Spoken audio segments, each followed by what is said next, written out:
Hi everyone, my name is Tania Diggory. I'm the founder and director of Karma, a training organisation empowering entrepreneurs and freelancers and business teams to nurture good mental health and well-being. I'm so excited today to be joined by the wonderful Bruce Daisley, who is the ex-VP for Twitter Europe, and is also the best-selling author of Eat, Sleep, Work, Repeat, and is also the podcast host for this very title, Eat, Sleep, Work, Repeat. So hi Bruce, thank you so much for joining me today. Hello there, good to talk to you. Thank you. So please give us a bit more of an introduction about who you are and what you do. You've got such a vast and impressive background in your career. It'd be great to know more. Yeah, I think you gave a good description of it there. Long-term worker in the tech industry. I think, my fascination with the tech industry was that, firstly, we're all tantalized by these tech products that we use in our phones now, although it wasn't the case when I first joined. But we love these things. But I think separately, I was always fascinated with good working culture, good workplace culture, and tech firms seem to be pretty adept at suggesting that they'd cracked the Enigma code and they'd created a form of working that was more evolved than everywhere else. And so, just as almost a touristic excursion, I was intrigued to go inside the machine to see what it was like to work at Google, still on Glassdoor rated the best company in the world to work for. So, I was intrigued. What's the culture going to be like? Broadly, my experience was that quite often tech firms use culture as a marketing device, a way to attract people in. But the difference being in the organizations, yes, they're immensely fast moving. They make decisions and execute very quickly. But the decisions, the culture within inside the organizations is actually far more similar than you might imagine. I found myself latterly, I worked at Twitter for 8 years. I found myself latterly trying to re-energize the European culture for Twitter. And at that stage, I think I was just intrigued really to what science, what writing there was on workplace culture. And there's a whole heap of it. Some of it at the very, very top end of it arrives in occasional business articles or in newspaper articles. But I found a lot of it really didn't permeate into everyday jobs. And so as someone myself who was trying to fix the workplace culture in my organization, I was fascinated with how I could use some of the science, some of the psychology, some of the neuroscience to actually improve my own workplace. So the learning started from there, really. And I'm so excited to really dig deep into that today and find out more about, what you discovered. And, I know that you go into this in a lot of depth in your book as well. So if we actually just start from the perspective of when you're navigating change and uncertainty in workplaces. I mean, I think, this year has shown us a lot about just in general, the importance of navigating change in a way that helps you, because it can be so difficult and we all respond to change differently. And when you're working in a really fast-paced environment in a big tech company, in terms of navigating that, do you have any inspiring examples from your own experience as a VP or other organizations as well who have embraced change in a really healthy way for their working culture and their employees? Yeah, yeah. I mean, I would say an example of change being embraced would be the entirety of the workforce this year, because I've witnessed from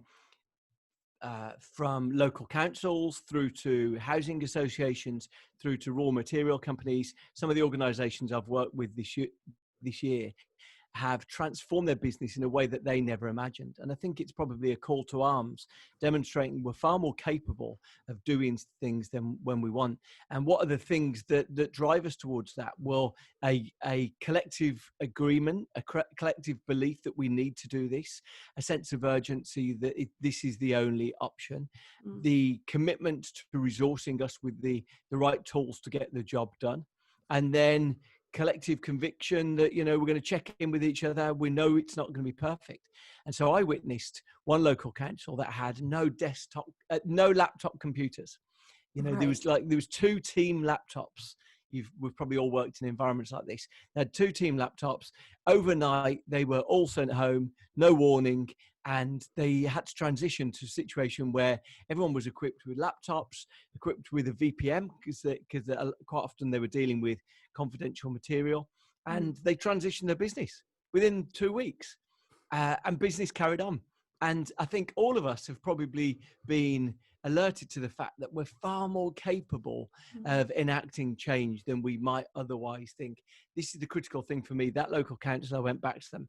They said, we're going further. We've realized we don't need these 4 offices. We're going to sell one of these offices. And if we can't sell it, we'll convert it into housing. So really inspiring. I think, where we are right now, we've all collectively got the snowball rolling down the hill. And it's going to be the organizations who are most inspired to keep that momentum going, and who are going to continue that process of change. They're going to benefit from it most. These a curse of narrative fallacy. There's a danger in any story. We believe we're at the end of the story. We all do this. We all believe, we don't see that the fourth quarter this year is almost certainly going to be the worst quarter of the year. We believe we've endured this year, and whether it's going to be in terms of the resurgence of the virus that we're surrounded with, whether it's going to be political enmity. I think that it's going to be particularly extreme in the US.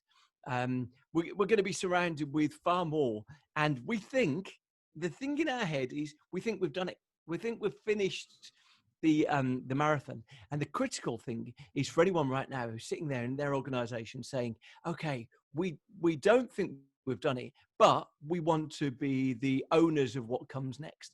We want to be making the decisions of what comes next. And you can see this playing out in regards to the discussion of going back to the office. I think collectively, if we look into the data is fascinating. That the data firmly says we want our cake and we want to eat it. So broadly, if we look at it, the vast majority of people say that who've worked from home say they would like to keep some degree of working from home. In fact, if you look into it, over half of the working population who work from home would like to work from home. Excuse me, would like to work from home all of the time. So, a lot of people are saying that their work has changed, but simultaneously, the same group of people are saying they're looking forward to being back together with their colleagues. 2/3 of workers say they want to be connected with their colleagues face to face again.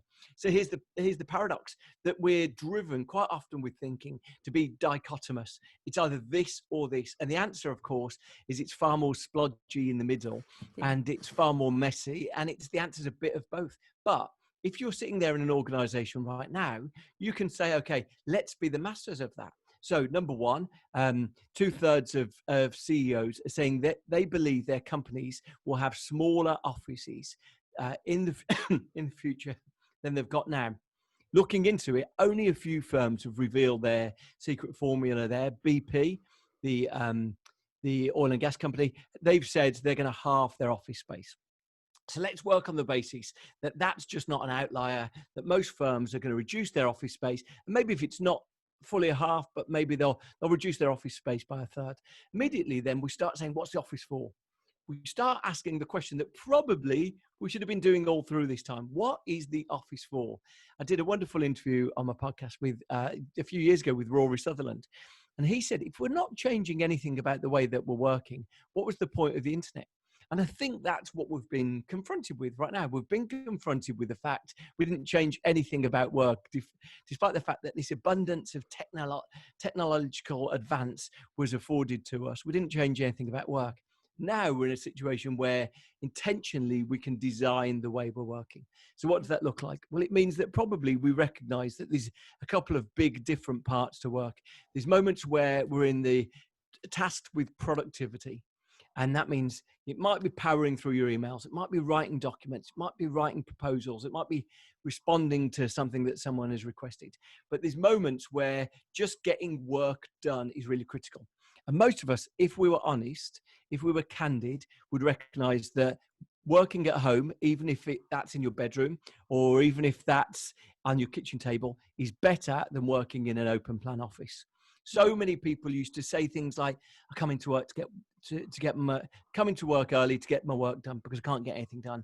The only time I can get work done is if I stay late. Or they were putting headphones on to try and drown out the din of what was going on. Working at home is better than working in an open plan office. However, there's another part of work which is about that sort of seeing the whites of someone's eyes, of seeing them sort of, you know, question whether what you're saying is true. Someone sort of flinch and not nod along, and you think, I'm not getting the affirmation that I expected here. It's what I chatted to a brilliant social scientist, a guy called Sandy Pentland, and he calls this social physics. He says that the way we interact in offices is it's sort of it's a combination of human interaction, but there's almost something mechanical, physical about the interactions that take place. And he says the way that we interact in the office is far closer to jazz than anything else.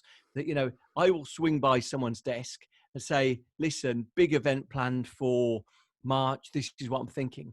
And by the reactions, the micro reactions that we don't capture on video, the micro reactions of people sort of wide-eyed and then sort of unconvincingly nodding along, I think, yeah, maybe that's not as good an idea as it seemed like on the central line this morning. And then so I sort of adapt it, I swing round to someone else. I'm saying, yeah, I'm thinking this. And he said, it's those micro reactions that seem to be really formative in how we get work done.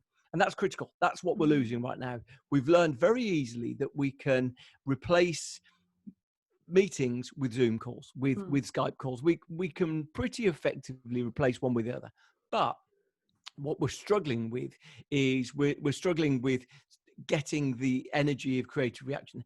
In 1 week, a couple of weeks ago, I chatted to program commissioners from Channel 4, from ITV, but in addition, last week, the lead of Netflix, Reed Hastings, all of them said they are struggling to get the impact of creative commissioning done in Zoom links as they do in real life.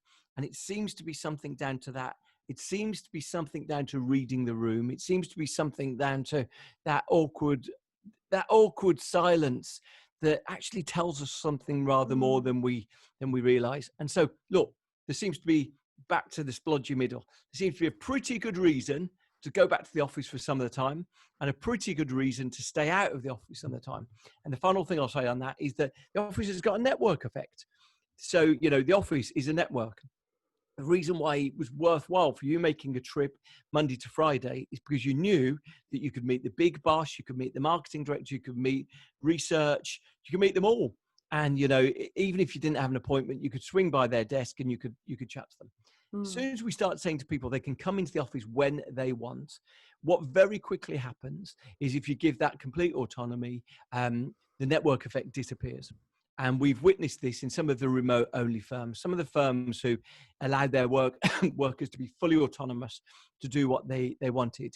What they discovered very quickly is everyone stopped coming in. People stopped coming into the office. And so I think this is a really critical learning for us. If we allow everyone just to come in when they want, very quickly what will happen is I'll make the journey in. You know, I'll be £40 out of pocket. I'll make the long commute in. I'll get myself a coffee, I'll arrive at my desk, and then I'll realize pretty quickly there's no one here. And before long, I'll be sort of mulling over in my head, you know, I could have been 40 quid better off. I could have finished that veg chili in the fridge, and I could have stayed at home. And, you know, I could have just, and immediately becomes cost benefit analysis. In contrast, I think what we need to do is we need to say, I know this feels slightly against the spirit of the moment, but if we create rules, often those restrictions can be liberating.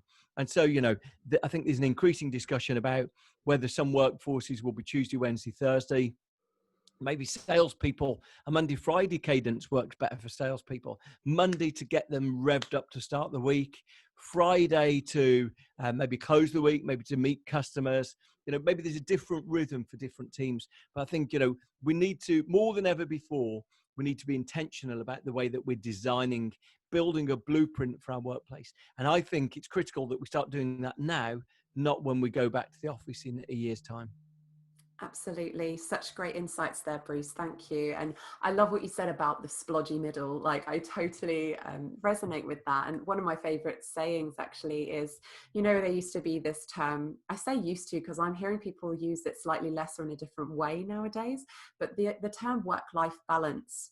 I'm hearing more of the terms along the lines of work-life alignment or work-life blur, because it is different now. Like, technology has completely transformed the way that we work, the way that we interact with people, the way we communicate. And actually, it's more like work-life balance. Like, yes, we can still use that term, but it does kind of give the impression that you have work on one hand and like the whole of your life on the other hand, right? So whereas work-life alignment, work-life blur suggests that things blend and things mesh, because life is so much more complex, than it was before. And technology has enabled us to Yeah. kind of, have like a bit of work from home, and, our personal lives, it's transformed as well. So I think there's something in that. It's kind of like you said, a bit of a splodge. I like Yeah. that. And absolutely what you're saying about the fact that, this year, especially with the pandemic, it's really shown how much we not only can change and adapt, but how much it's necessary. And actually, Mm. our brains are wired for change anyway, whether we're aware of it or not. It's constantly going through change and evolving. And we're more adaptable than I think we perhaps give ourselves credit for sometimes. I Uh, agree. yeah. So let's talk about the importance of putting people before profit. I think that goes really nicely from what you were saying, and just from what you were talking about in terms of this year and how things have transformed, especially, and how things are going to be different moving forward, and how we need to embrace that. So many companies need to embrace that. So it's, if anything, the pandemic's highlighted a lot of things, but also the fact that health is a priority. It is absolutely the most important thing. If we're not looking after our health, our well-being, or if our health and well-being is, at risk, like it has been this year for many people, then, that's the most important thing to take care of, essentially. And when you look at work, and in the workplace, people are what make the business what it is, right? And I know that you're very passionate about that as well. So I know you're also an advocate for the value of doing less rather than more, and how much that, makes us more productive, more satisfied with our work and our overall happiness, etc. So can you tell us a little bit more about this philosophy, and actually how doing less rather than doing more helps look after people and putting people before profit? Yeah, I think people is our biggest asset. It's probably one of the most dangerous lines that many companies use, because almost without exception, they don't mean it. And they don't take steps. There's an old truism, which is that a principle is only a principle when it costs you money. And broadly, I think most organizations are unwilling to allow that angle, that people are their best asset, to be definitive when it leads to creating their culture. I was fascinated with an article 12 months ago in BuzzFeed by a woman called Anne Helen Peterson, and it was interesting. She age categorized it, but she said, "Are millennials the burnout generation?" Fascinating article, because she talks about something which I think the reason why it connected with so many people is there were so many relatable experiences in it. So she said she started writing the article thinking that maybe there was something called errand paralysis. Errand paralysis, in her sort of formative thinking, was this idea that she was working so hard at her job, but when it came to going to collect her dry cleaning, when it came to filing her voter registration, when it came to filing her tax returns, she just didn't have the energy to do it. And she knew that this was, going to start costing her money, or was going to lose her a vote, but she just didn't have the energy to do it. And so she was thinking, okay, is there sort of a new phenomenon called errand paralysis? She looked into it and she realized, far from it, this is classic burnout. This is the consequence of us believing that our energy is infinite. And what happens is, when we hit empty, the fuel tank is on empty, we're sort of confronted with the fact that energy just doesn't work like that. Anyway, I was fortunate enough to talk to her. She just turned the article into a book, and I was fortunate to talk to her a couple of weeks ago. And she believes it's far more systematic. She says, this is the consequence of us all being given metrics to perform to, all being given monitored in constant monitoring of what our work is, and it's the consequence of the way that we're working. And I think that what happens with a lot of organizations is they come out with a trite phrase like people are our best asset, or we're a people driven company, all laudable aims, but unless you're truly going to be governed by those things, they actually don't mean anything. And the danger, I think, of a lot of business right now is that we do run on platitudes and mission statements and purpose statements and values, and all of these things in principle are highly beneficial. No, I have no doubt whatsoever, if you've got a highly cohesive team of people focused around a mission, then it can be a superpower. However, most organizations don't do the spade work to make that work. They merely sort of appropriate the signals of it. They appropriate the banners of it. And as a consequence, it doesn't work anywhere near as effectively. And people can't work out why there's exhaustion. Witness a mea culpa here. When I worked at Twitter, when I was the boss, 1 year, 40% of the team left in 1 year. And while, it wasn't wholly down to me, the company was in a state of turmoil and financially was in difficulties. But I think it was important for me as a leader to say, right, what can I own responsibility for here? One of the things I probably helped model was the idea that the hole we were in could be dug out of by us all working just a little bit harder. And, you're trying to, okay, guys, we just need to put another 20% in. And of course, what that forces you to do is it forces you to treat, exactly as I said before, treat energy as infinite. Anne Helen said to me, she said, one of the quotations that I scribbled down from her book is she said, when we treat energy as infinite, that's when burnout results. And it's completely true. It's what we do. If we look into the experience of home working right now, we're in a zone where the average worker who's working remotely, and we all feel immensely grateful that we've kept our jobs, and we're going to see people around us. No doubt unemployment is going to go up to double digit percentage wise, and we'll all be sitting there thinking, I'm immensely thankful to have money coming in and to have my job. But one of the things that we've been doing as a result is working longer. And what it's doing is it's avoiding us making a decision. If we treated energy as finite, if we treated it that we've got 40 little Lego blocks of work, 40 hours of work to dish out, and we started using that, believing that to some extent, to Anne Helen's point, that work is finite, if we started using decisions about what we were going to focus our attention on, then we would probably make some decisions. Do I need to be on that 3-hour call? Do I need to complete that? Do I need to watch that? Do I need to reply to that? We'd probably make decisions of scarcity. I can guarantee that the next Usain Bolt, the next Simone Biles, the gymnast, the next athlete who will storm the Olympics does not sit there thinking, right, next week's training is 120 hours. Next week's training is 80 hours. They sit there going, right, I've got 20 hours training, 30 hours training, whatever they do. I've got 30 hours. How do I use it best? And it's a fundamental change in the way we're thinking. But here's what's happened over the last few years is that we've believed an illusion that we can keep getting more in the bag. We can keep shoving more in the bag, and it's the impact of making us more productive and making us achieve more. And it's a total illusion. It's a total illusion. It's like when you see one of those things, how many students can you get in a mini, and they're all climbing in, but people are climbing out the other side. All the stuff's falling out the other side. But we're telling ourselves this illusion. And I think my whole feeling, the reason why I talk about us needing to think about work as finite is because it forces decisions, and we collectively say, you know what, that 3-hour meeting, it doesn't need to be a 3-hour meeting. We could run that as a silent meeting for 30 minutes. Right? Interesting. You're looking at different ways to do the same job. And so, I think this is the moment we're in right now, that, people will be forcing themselves, some organizations will be forcing themselves to say, if we say people are our best asset, what decisions do we need to make as a consequence of that?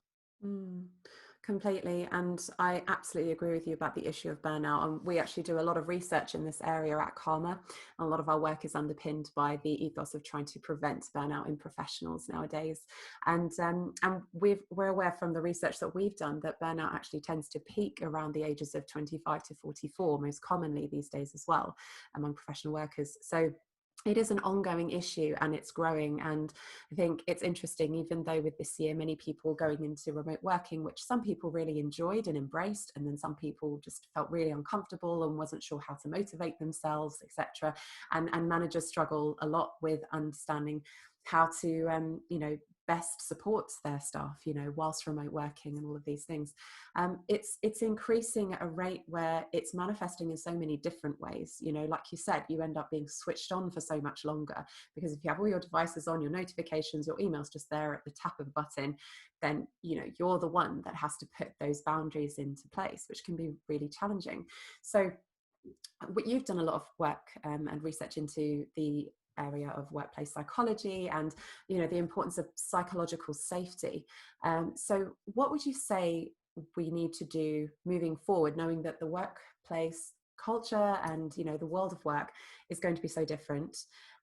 What would you say we need to do in terms of supporting ourselves, supporting our staff, to prevent burnout from being a feature? Yeah, to my mind, generally people who might be consuming something like this aren't necessarily the big boss.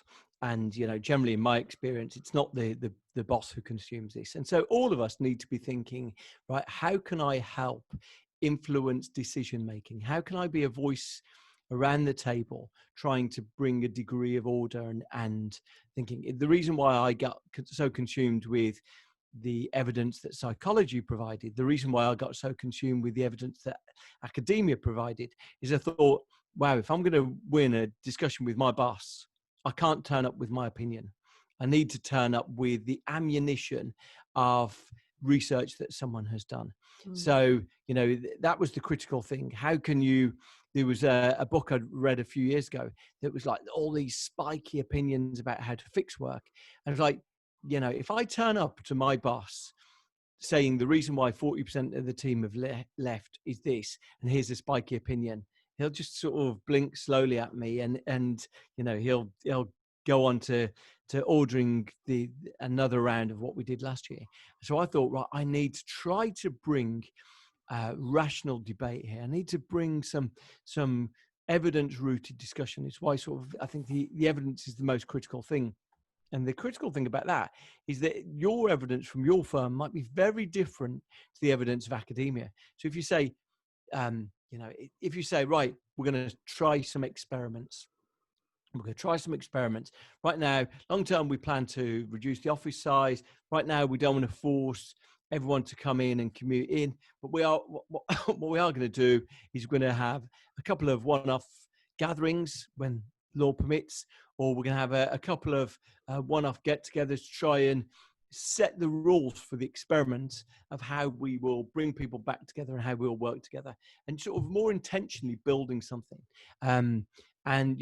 I think trying to be a voice around the table to steer the company in a direction that feels more sustainable is probably the best thing that we can all aspire to do.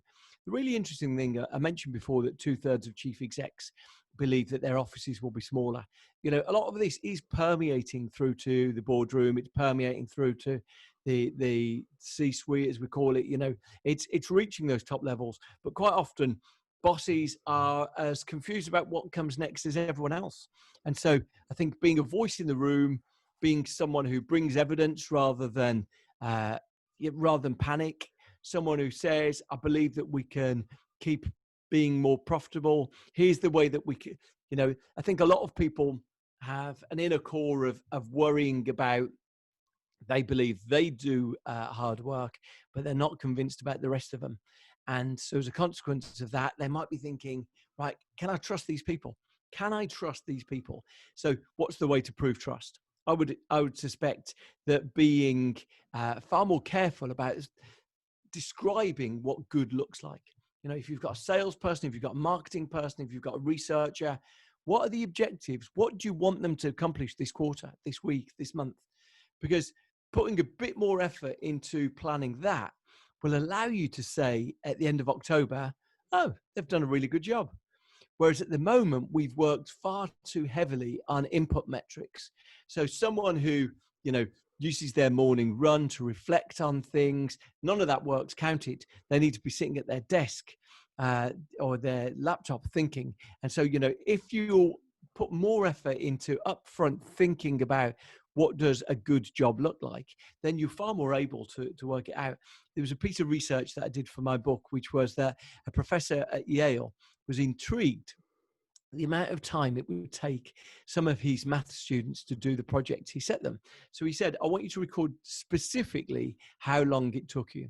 And what he discovered was it took the best students, it took the fastest students 10 times less time than the slowest students to do the work. What he also discovered is the time spent had no correlation with the quality of the work done. But we've got this notion we only really measure the amount of time that people are working rather than the quality of work. And so, you know, we believe the people who work slower, who are working all day, who light on their Slack or light on their messaging app, is green all day, they're the good ones. And it's an illusion, and I can understand why it's an illusion, but it's an illusion. And the closer we get to, you know, the people who are just doing a superstar job are our best people.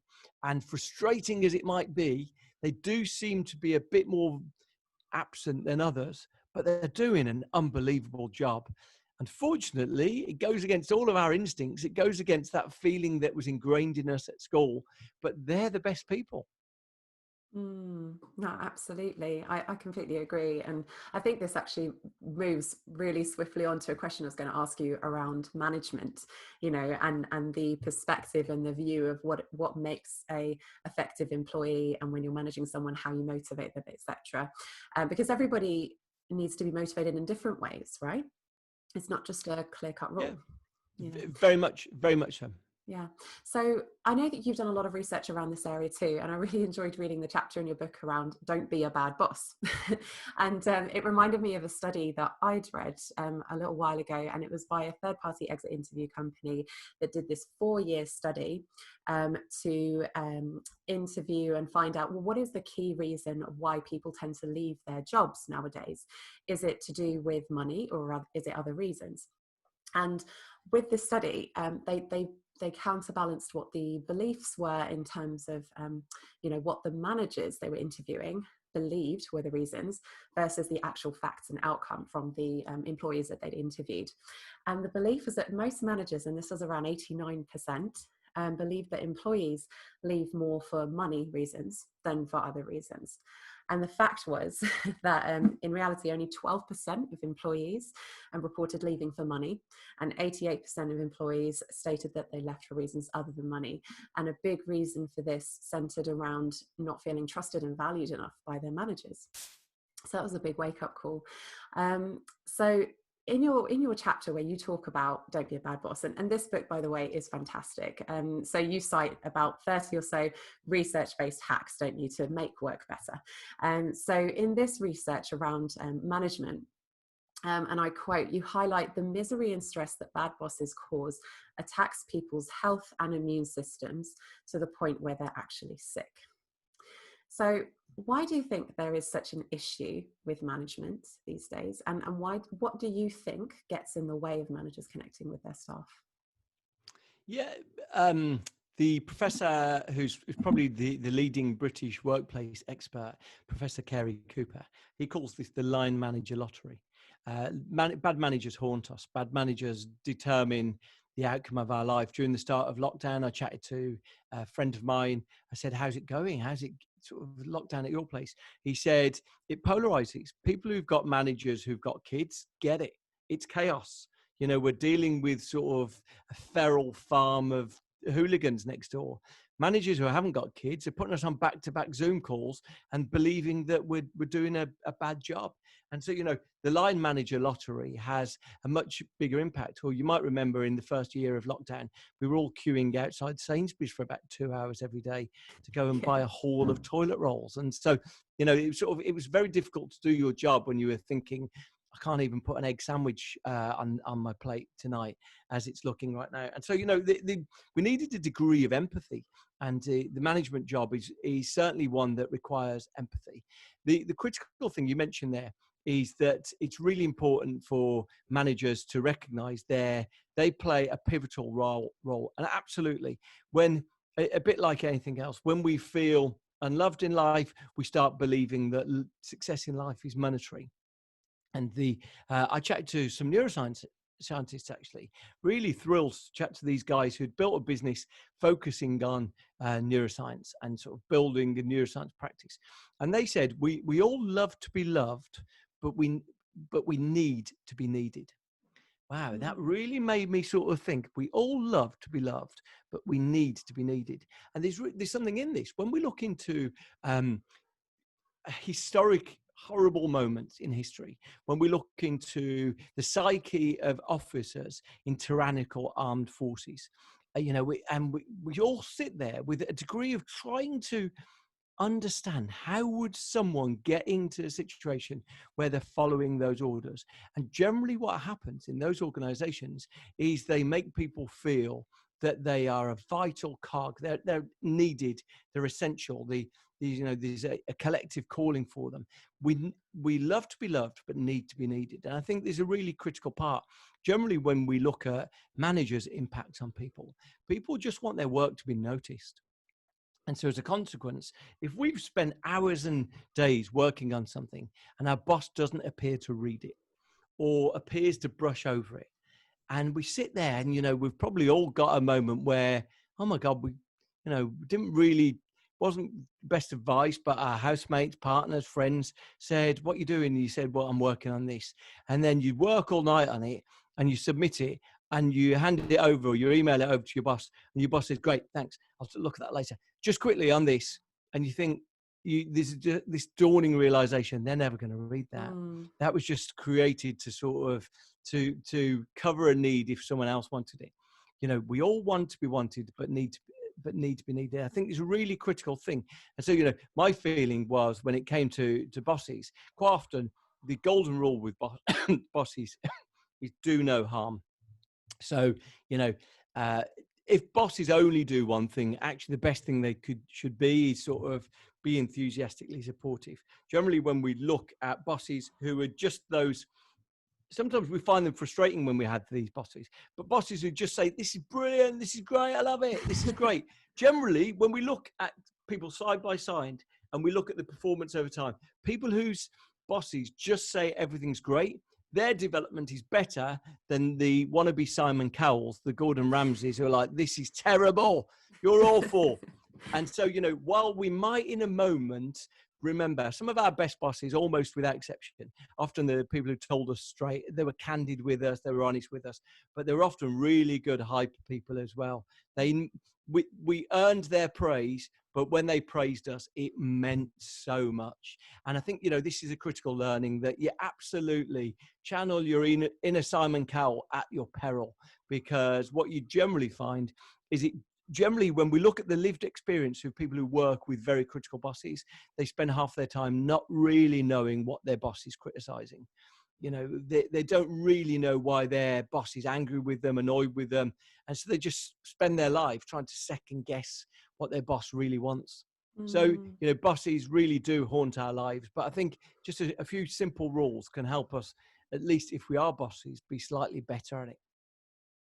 Definitely. And I think there's something to be said for that, that I love that, what you said about we love to be loved, but we also need to be needed. And I just think the influence and impact that managers have on the lives of their employees has such a huge impact. And I think for some managers, I wonder if some of them get to their positions, they're very, very talented at what they do, and capable, but yet maybe haven't considered the real in-depth impact that goes into managing human beings and Exactly. supporting people. And it's just something that's so important to take into consideration. So thank you for your insights on that. And I think, just the theme of autonomy that you mentioned at the beginning earlier as well, I think really comes into play here too. Mm. And the power of inspiring autonomy in your employees within your team. Can you share an example of this done well, either during your time at YouTube or Twitter, or just, from your own experience? Yeah, I mean, the research into autonomy is really fantastic. I think, normally what you discover with autonomy is that people want to know, firstly, that their decisions will stick. So if they make a decision, will it be overruled?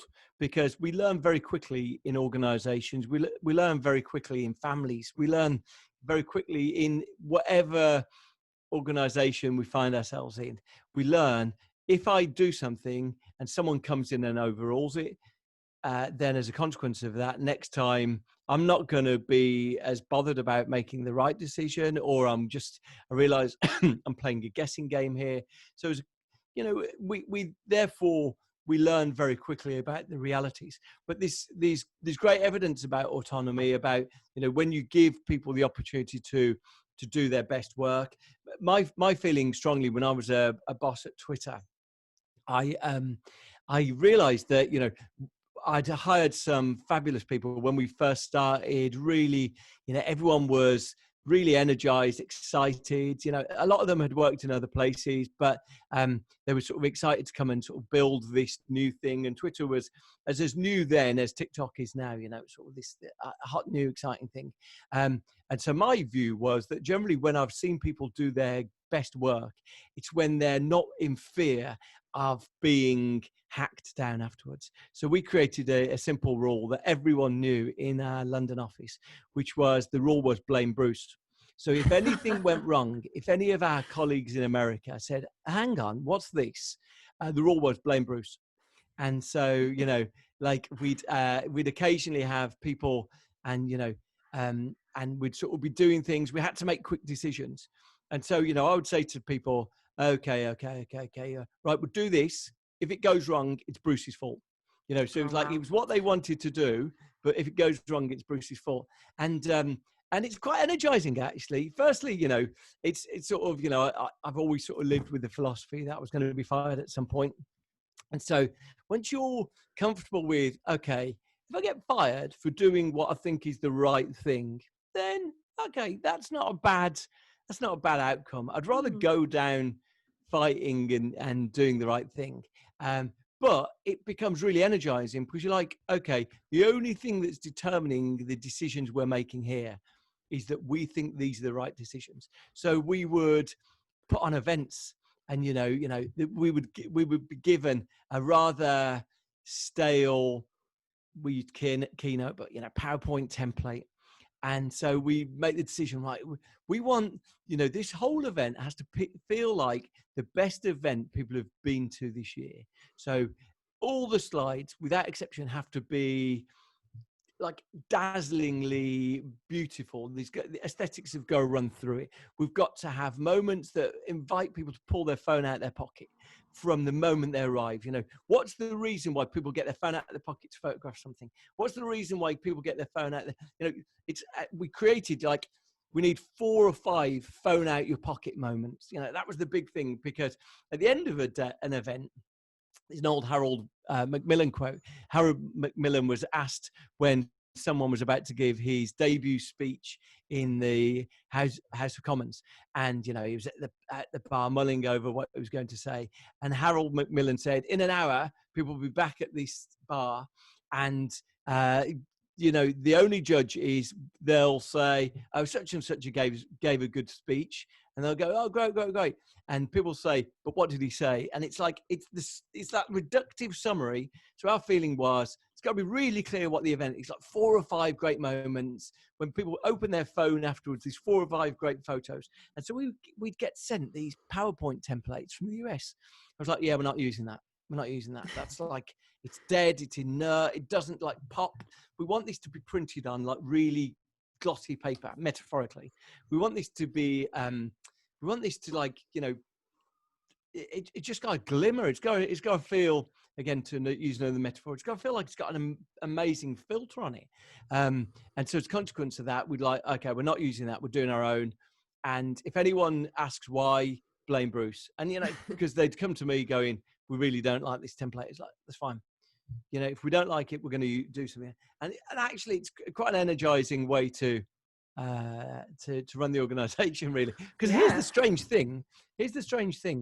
All of the people who worked for me, who created all that incredible work that they were fully capable of creating, almost all of them got poached by our team in San Francisco and taken over there, because the team in San Francisco looked at the work that they were doing that was like this rule-breaking maverick stuff, and the stuff that the San Francisco team were doing, which was like this conformist, scaled, formulaic stuff. They were like, we really love what's coming out of the UK, and they hired all of them. So it just goes to show, really, that I think sometimes we can run for risk aversion rather than for sort of inspiration.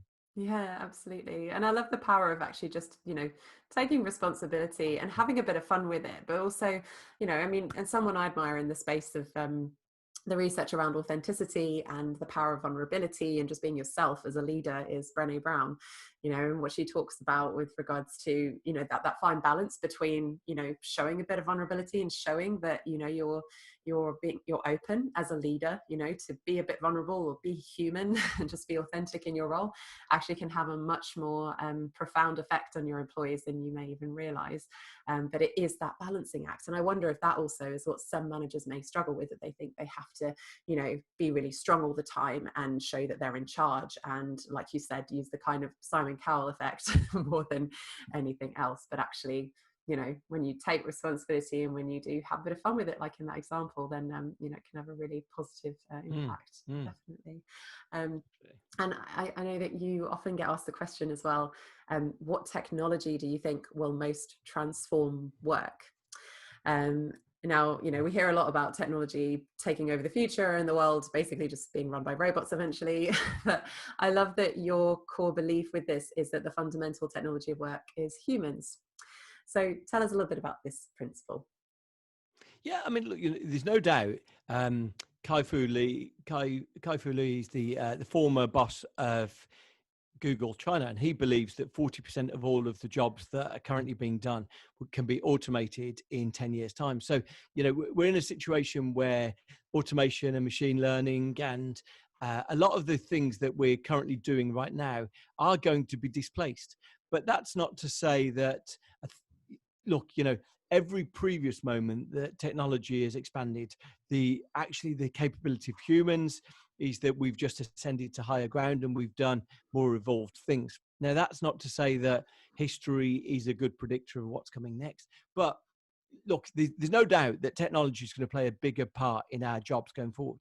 But the really critical thing, the reason why a lot of us are missing the rapport, the camaraderie, the community of the office, is because there seems to be something that's lost there. When we look into the research about remote work, the research about remote work says that people who work remotely communicate with each other about a fraction, about sometimes a tenth of the amount that people who communicate in offices together.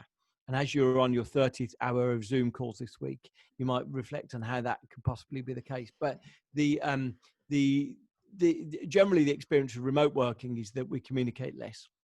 And so the really critical thing that any of us need to understand is, how can we get the best out of human software, human hardware? And humans are incredibly adept at problem solving. Witness the story I gave previously. They're often far more capable of being creative and imaginative and seeing around corners than we sometimes give them credit.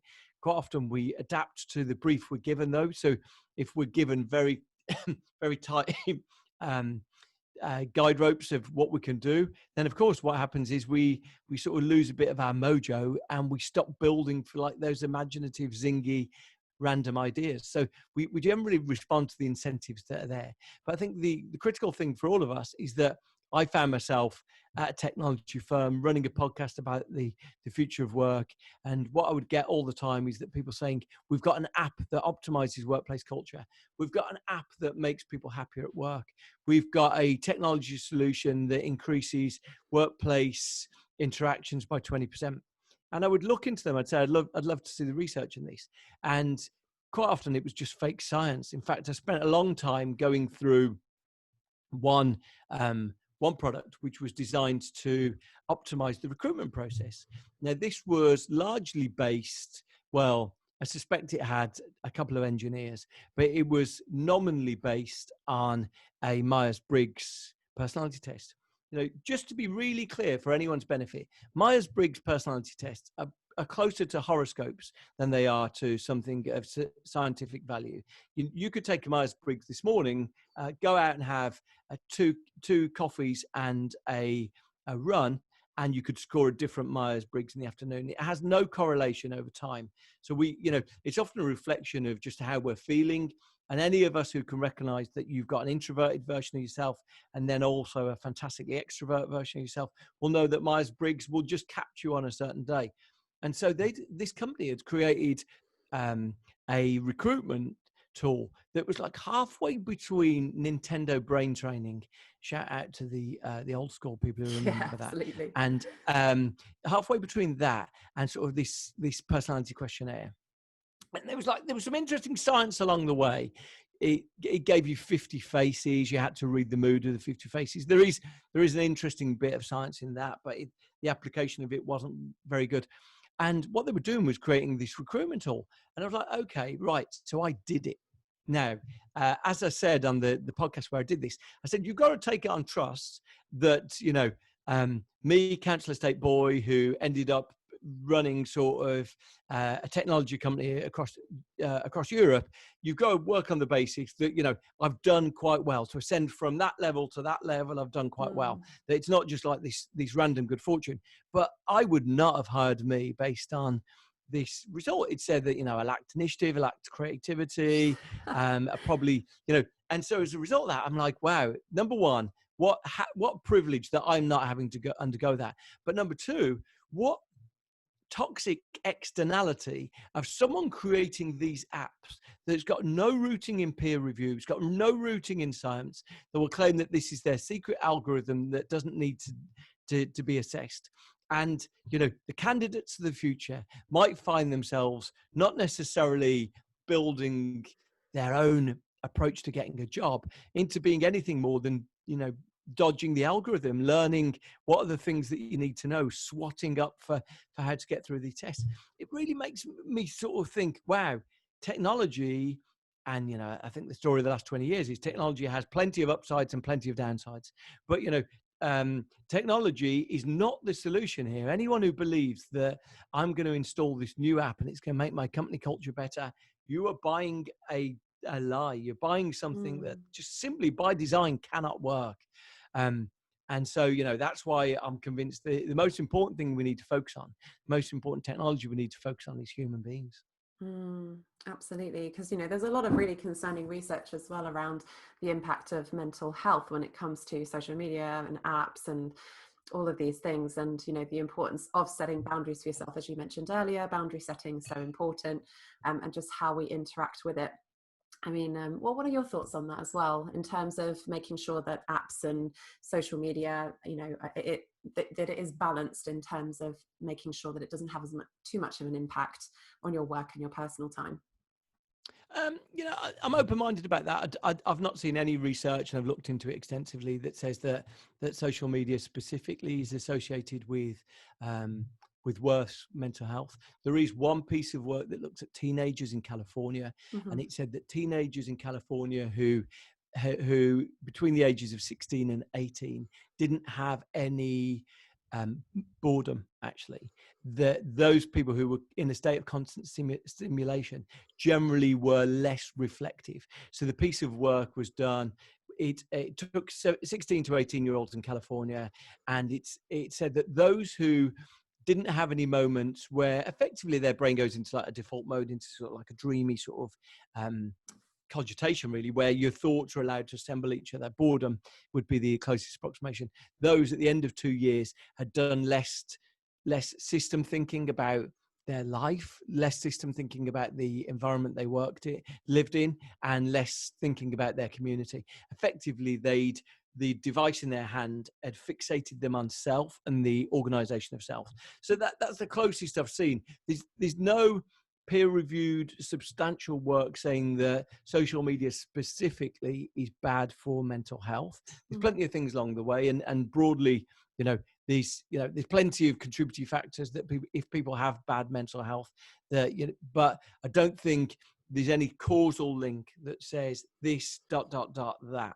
So, but open-minded, if it comes along, I think it will help us understand the way that we're building society in a more effective way. Yeah, absolutely. I mean, everything has 2, 3 sides to the story, doesn't it? So, it's not to say there's that one causal link that creates that, but I think it is dependent on various factors, of course. I mean, there's that really interesting documentary that's just come out called The Social Dilemma. I don't know if you've seen it yet. No, I haven't. No. So, I mean, actually, you mentioned California, and that is a lot of studies that they do cite tends to stem from California, interestingly. So, and particularly with young people. But yes, but going back to the workplace and people of working age, I think it's just a matter of balancing, different aspects of life in general, isn't it? And making sure that those boundaries are in place and that you know what works for you, because it's different for everybody, isn't it?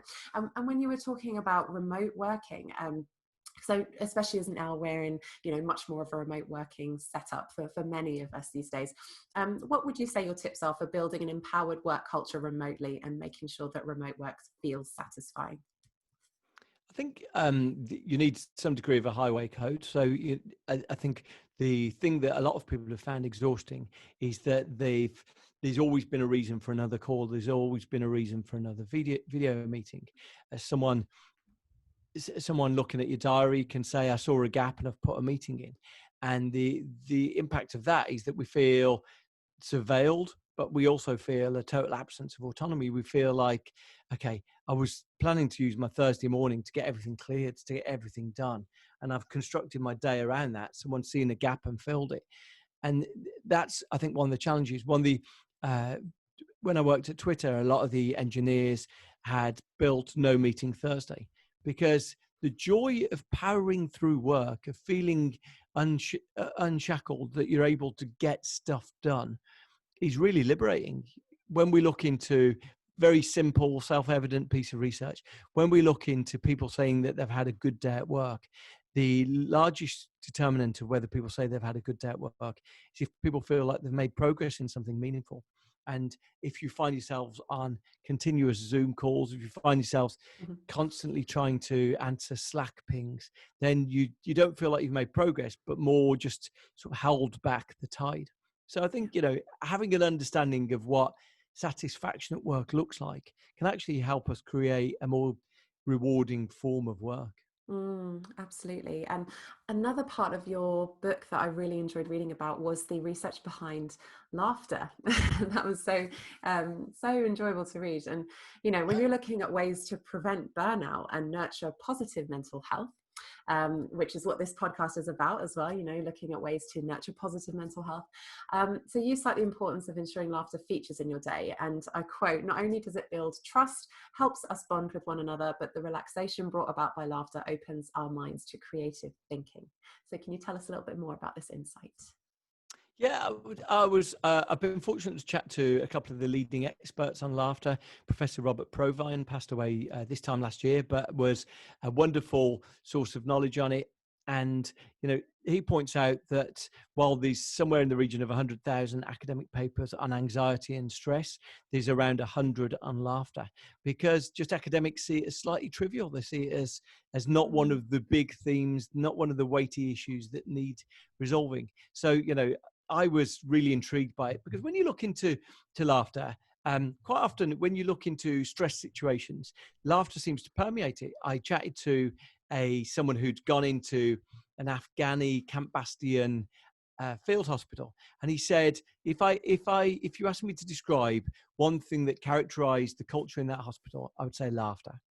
Hang on, you've got people coming in who, whether they're enemy combatants or whether they are their own soldiers, you've got people coming in a gravely terrible situation, and you're saying the one thing you use to characterize it is laughter. I chatted to firefighters.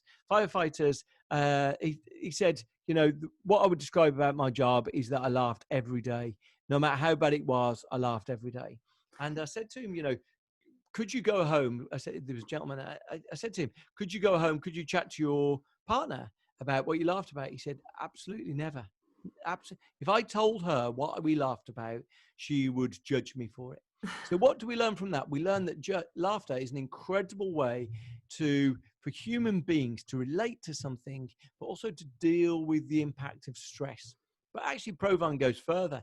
He says that the majority of times that we find that people in work situations laugh with each other, it's where not where there's something funny has happened, but it's a moment of connection. So, you might witness it. You'll be on a call with someone. Someone will say, it's Jeff's turn next. Good luck with that, Jeff. Not funny, but everyone in the room will laugh. Or someone will say, good luck with that. There's just these moments where superficially anyone on the outside wouldn't find these things funny. But he says, like, really memorable phrase. He said, laughter is an impoverished bird song, human bird song, meaning it's in the same way that birds sing to connect with each other. They sing to sort of twit to they sing to sort of to forge links with each other. The laughter is the same. Laughter is a way for us to signal that we are connected with each other. And I mentioned there was I chatted to a couple of people. Professor Sophie Scott, who's a British professor, she said that laughter is the closest thing to anyone who's got a dog will witness that when two dogs play together, quite often one of the dogs will lean forward on its front two legs, and it does something which is literally a downward dog. Anyone who does yoga, it's literally a downward dog. But what that signals to the dog, like atavistically programmed into their head, no one's taught them this, but what that signals to the dog is no harm will happen here. This is all messing around. So what you'll sometimes see is a dog will go down its hind legs like that, but then just go to bite the other dog. And the other dog knows this is a joke. It's a joke. Now, what laughter does, it signals the same. It signals that, no harm will happen here. We're all friends together. So as a consequence, you might all be laughing, and then you say something that's a bit close to the bone, but everyone knows, look, we're connecting. It's a moment of connection. So what you do when you study laughter is you realize, firstly, the best teams laugh. I was fortunate. I chatted to someone who was embedded with one of the boat race teams, a Cambridge boat race team, I think from 2000. And he spent a lot of time with them. And he said, the one thing I'd say is that, Cambridge had come off 3 back-to-back defeats, but they'd got someone in their boat who, everyone in boat racing, they measure every metric. So they put them side by side. They know who's fastest, who's strongest, who's got the most endurance. And normally it becomes down to, you pick the fastest 6, is it, in a boat race? Pick the fastest 6. And they had someone in their midst who was hilarious.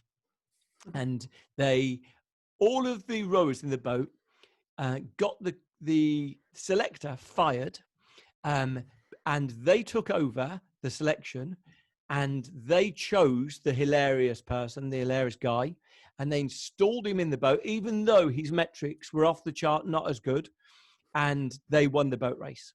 Now, look, there's so many levels of stuff going on in that, because they effectively, the organism, the team knew what was right for it better than the selectors. And the selectors were like, no, that guy's not in. And they said, well, in that case, we're not rowing. The team overcome. The team put someone who was objectively worse in the boat.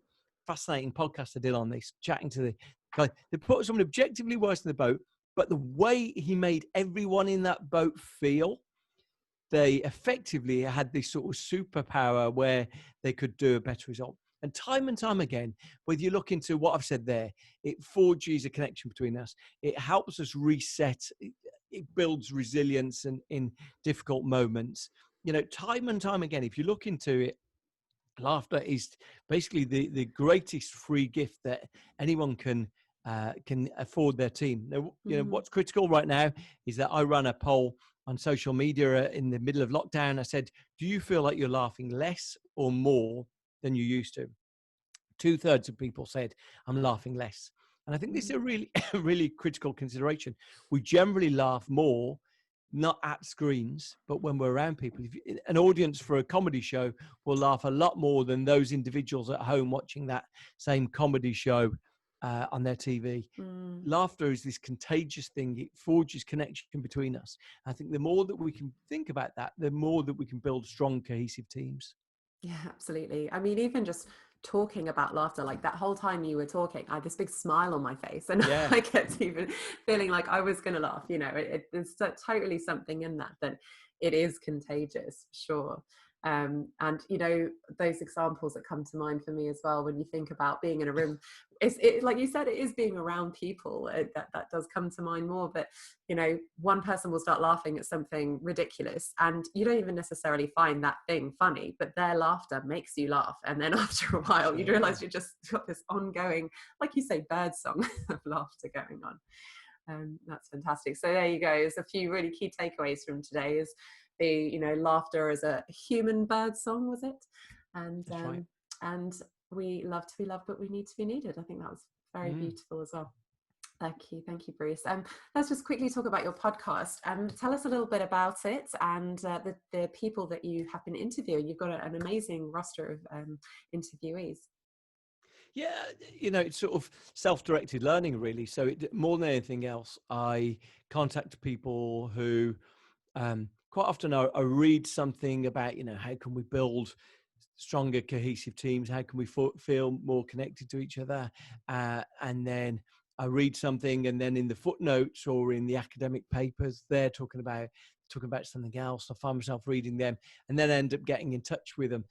The one thing I'm really fascinated with right now is that I read someone saying that every organization is going to have to hire community managers. I thought, oh, that's a really interesting thought.